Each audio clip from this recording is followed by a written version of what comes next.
Selamat pagi anak-anak semuanya. Pagi, Pak. Apa kabar kalian hari ini? Baik, Pak. Alhamdulillah. Sebelum kita memulai pelajaran, ada baiknya kita berdoa. Saya mintakan kepada saudari Fadilah untuk doa. Baik, Pak. Sebelum kita memulai pelajaran hari ini, ada baiknya kita berdoa. Menurut agama dan kepercayaan kita masing-masing, berdoa dimulai.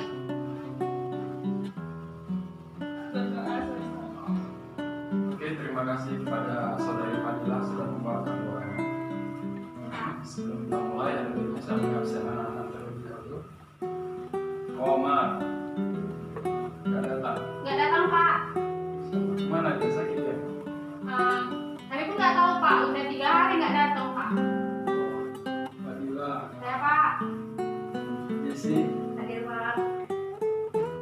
Oke, terima kasih anak-anak sudah mau meluangkan waktu dan hadir di pembelajaran saya hari ini. Kemarin materi yang kita bahas itu masih ingat belum? Kemarin itu yang kita bahas adalah tentang vulkanisme, bagaimana letusan gunung api itu, bagaimana magma keluar dari letusan gunung api yang mengakibatkan semua yang dilaluinya itu menjadi terbakar. Terus untuk materi selanjutnya ini adalah pengaruh tektonisme terhadap kehidupan. Sebelumnya kemarin kan sudah saya kabari kalau kalian itu harus mencari tahu apa itu tektonisme. Ya, Pak. Tektonisme sudah tahu belum itu? Sudah dibaca atau belum? Belum, Pak. Lupa, Pak. Kemarin tuh Ini- banyak kali tugas kami, Pak. Jadi nggak ingat, Pak. Inilah penyakit anak-anak sekarang. Iya. Harus sekali membaca. Ya, Pak. Maaf ya, Pak. Jadi tektonisme itu merupakan bagian dari tenaga endogen. Ya, ini tenaga pembentuk muka bumi. Tektonisme dapat terjadi karena adanya gerak tektonik, yaitu semua gerak naik turun yang mengakibatkan perubahan bentuk kulit bumi. Gerak tektonik itu sendiri terjadi dari 2 jenis. Ini ada epirogenetik dan gerak orogenetik. Epirogenetik itu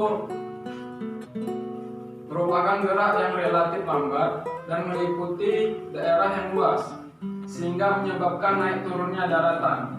Contoh dari gerakan epirogenetik ini adalah tenggelamnya pulau-pulau yang ada di Indonesia. Terus orogenetik, gerak yang menyebabkan terjadinya gunung, tanah yang retak, dan pergeseran lapisan bumi. Untuk gerakan proses tektonisme sendiri, saya hari ini menggunakan media gambar, yaitu di sini. Ini proses tektonisme. Yang gerakan dari epirogenetik tersebut adalah itu menurunnya suatu dataran yang tinggi, sehingga seakan-akan lautan itu naik ke atas. Jadi pulau itu tenggelam karena adanya proses epirogenetik. Pulau tenggelam tersebut atau terjadinya penurunan tersebut itu bisa kita jumpai di bagian Maluku. Ada juga di Batubara, namanya itu Pulau Salah Nama. Dulu pulaunya itu tinggi, tapi sekarang itu sudah mengalami penurunan. Karena apa? Karena di sana itu terdapat gerakan epirogenetik. Kenapa saya ngambil contohnya itu di Batubara? Karena biar dekat dengan siswa semua itu kan. Siswa sudah tahu gitu anak Batubara gimana itu. Ya, Pak. Terus untuk gerakan orogenetik itu suatu gerakan yang membentuk permukaan. Ingat poin pertamanya itu tadi materi kita adalah tektonisme. Yang dimana ini terbagi menjadi 2. Tektonisme terbagi 2, epirogenetik dan gerak orogenetik. Orogenetik tadi adalah suatu pergerakan yang membuat terjadinya itu seperti gunung api gitu. Sebelumnya anak-anak sudah tahu belum itu apa dampak dari tektonisme tersebut, dampak positif dan negatif. Jadi dampak positif dari tektonisme itu kan terbentuknya itu gunung api salah satunya. Di gunung api tersebut banyak manfaat yang dapat kita dapat gitu, khususnya di sektor pariwisata. Jadi di sektor pariwisata itu banyak sekarang ini orang membuka sektor pariwisata, yaitu pendakian gunungan gitu. Jadi contohnya itu banyak kali kita jumpain di Sumatera, yaitu ya Brastagi gitu. Itu kan wisatanya itu semuanya pegunungan. Dengan mengelola wisata tersebut dapat meningkatkan perekonomian masyarakat. Selain itu, masyarakat memanfaatkan gunung api tersebut sebagai pencarian bahan tambang, baik itu berupa nikel, emas, bahan tambang lainnya gitu. Contoh dari pemanfaatan gunung sebagai bahan tambang itu bisa kita jumpa, itu sering kita dengar Freeport. Freeport itu adalah suatu PT yang berada di Papua, yang dimana penghasil emas terbesar di Indonesia itu dikelola oleh Freeport. Tapi sayang, pemerintah kita luar biasa ini sering menyewakan aset-aset yang sebenarnya dapat kita kelola sendiri, tapi dengan alasan-alasan mereka dan para pejabat kita yang luar biasa pola pikirnya, sehingga mereka lebih memilih menyewakan daripada mengelola sendiri. Dan sebagai sumber daya alam dapat berupa sumber air pergunungan, hasil hutan, tanah subur dan sebagainya. Ini manfaat dari hutan ini sebenarnya banyak gitu. Satu gitu, orang sering memanfaatkan sesuatu itu ngambil bahan dasarnya itu dari kayu. Kayu itu dari mana? Kayu itu dari hutan gitu. Selain itu ada jenis kayu yang harganya itu sangat melebihi emas gitu. Contohnya itu salah satu kayu yang berharga itu kayu jati. Habis itu kayu, kalian tahu nggak kayu apa aja? Pernah dengar nggak sebelumnya gitu? Selain kayu jati, habis itu kayu mahoni. Nah, itu beberapa jenis kayu yang ada di hutan yang nilai harganya itu sangat tinggi gitu. Berbagai jenis flora dan fauna. Daerah pegunungan pada umumnya tertutup oleh hutan heterogen yang lebarnya menjadi habitat berbagai jenis hewan. Contohnya itu sekarang ini hutan hujan tropis itu banyak ditemui di Indonesia. Terus hutan ini juga kemarin itu di salah satu Sumatera itu ada yang namanya hutan khusus untuk melindungi flora yang ada di Indonesia gitu. Ada juga yang melindungi fauna, cuman persebaran mereka itu ada yang sebagian itu jumlahnya sudah menipis, sehingga perlu dilakukannya itu perlindungan terhadap beberapa flora dan fauna yang ada di pegunungan tersebut agar tidak terekspos atau tidak dirusak semakin buruk oleh tangan-tangan manusia.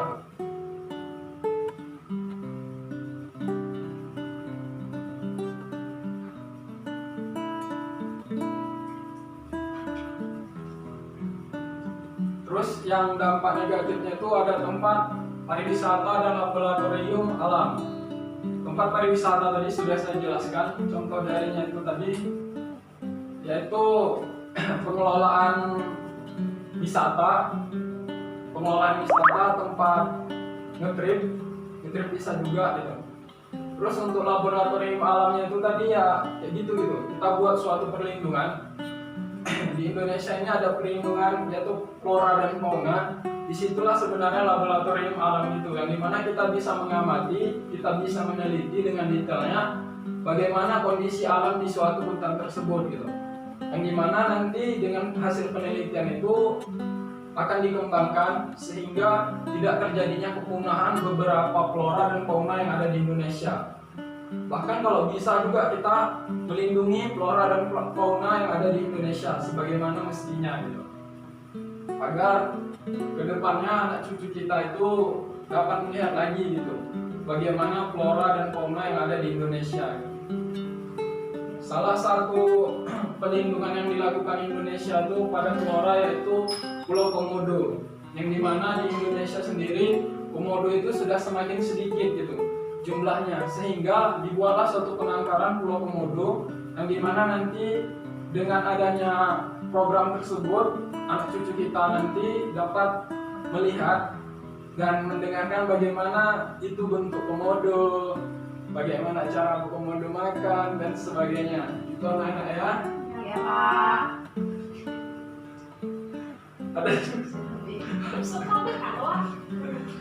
Ada juga dampak negatif. Selain berdampak positif, tektonisme juga berdampak negatif bagi kehidupan manusia. Berikut adalah dampak negatif dari tektonisme. Sering terjadinya longsor. Sering terjadinya longsor ini dapat kita jumpai juga di daerah pegunungan. Karena kenapa? Karena suatu daerah itu jika dilakukan eksploitasi hutan secara berlebihan dapat merusak lingkungan. Karena kenapa? Debit air yang turun dari curah hujan yang terlalu deras tidak dapat ditahan oleh tumbuh-tumbuhan, istilahnya pohon-pohonan. Karena kenapa? Karena mereka sudah banyak ditebangi oleh manusia itu sendiri. Kadang kita berpikirnya, kenapa mesti terjadi bencana, kenapa mesti terjadi ini, tanpa kita sadari semua itu dirusak oleh ulah tangan kita sendiri gitu, oleh orang-orang yang tidak bertanggung jawab, melakukan penebangan hutan secara berlebihan gitu. Terus tektonisme ini juga dapat membentuk lereng-lereng pegunungan. Sering kita dengar di TV, saya ambil contoh logikanya aja ya, biar kalian mudah memahami. Sering saya ambil contoh di TV itu pendaki yang jatuh ke lereng gunung gitu. Itu dampak dari negatif tektonisme ini ya itu gitu, membentuk lereng-lereng pegunungan. Sehingga nanti lereng yang curam itu dapat menyebabkan kematian bagi pendaki gitu. Terus adanya kontur pegunungan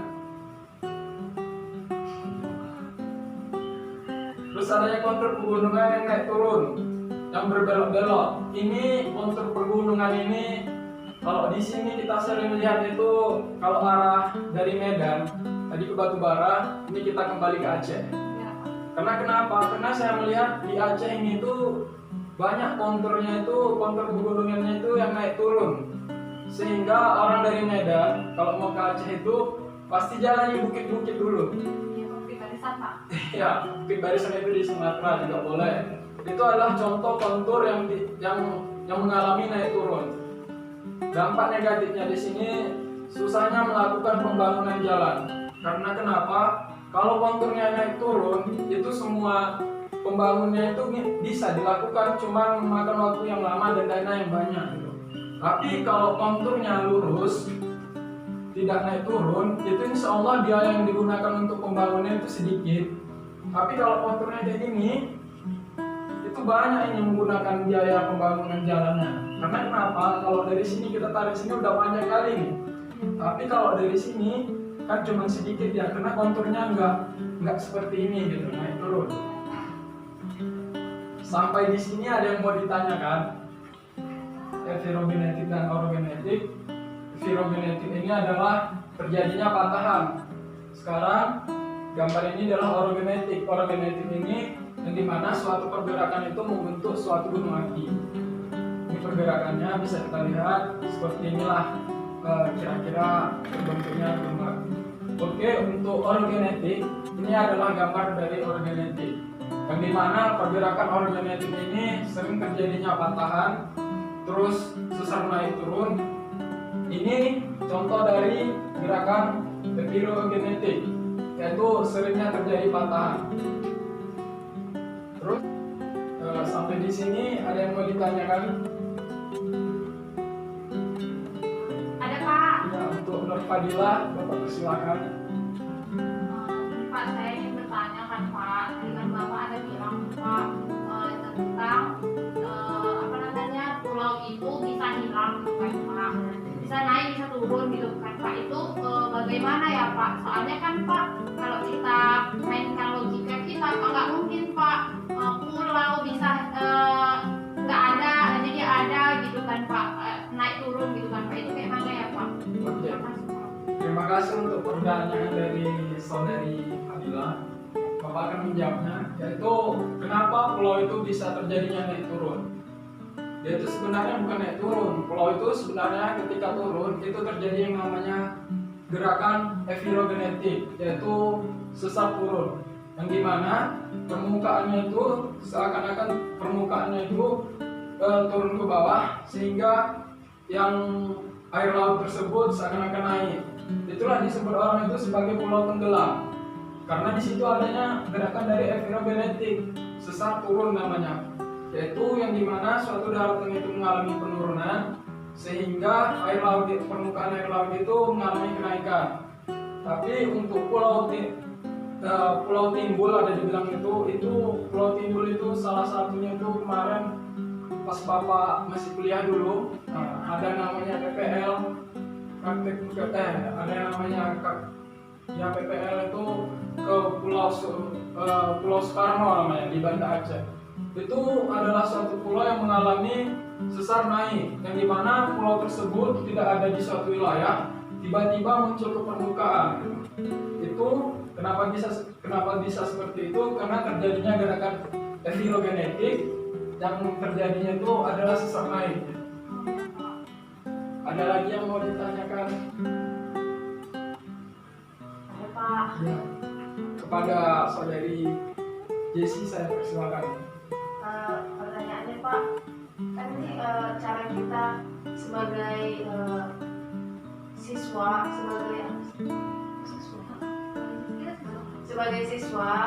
agar cagar alam itu tetap lestari gitu Pak, tetap terjaga gitu. Oke, peran kita sebagai, saya akan menjawab pertanyaan dari saudari Jessie. Terima kasih atas pertanyaan anak-anak sekalian. Yaitu bagaimana sih peran kita sebagai siswa untuk melestarikan lingkungan kita agar tidak terjadi kerusakan. Salah satu yang kita lakukan itu adalah membuat program tebang 1 tanam 1000. Oh iya Pak. Itu adalah program dari dulu, tapi sekarang kurang sadar masyarakat kita untuk melakukan program itu. Tebang 1 tanam 1000 atau tebang 1 tanam 10 gitu. Itu adalah program yang dimana kita tebang 1 pohon, tapi nanamnya itu 10 pohon gitu. Kalau bisa kita jangan tebang pohon, jangan kita tebang pohon, tapi kita menanam pohon. Yang dimana menanam pepohonan atau melakukan pelestarian hutan itu dapat meningkatkan ekosistem yang ada di hutan tersebut. Contohnya itu yang di Batubara ini kan dekat kali dengan pesisir gitu. Kita bisa melakukan penanaman mangrove yang dimana satu siswa itu 5 pohon. Bayangkan kalau satu siswa 5 pohon, berapa satu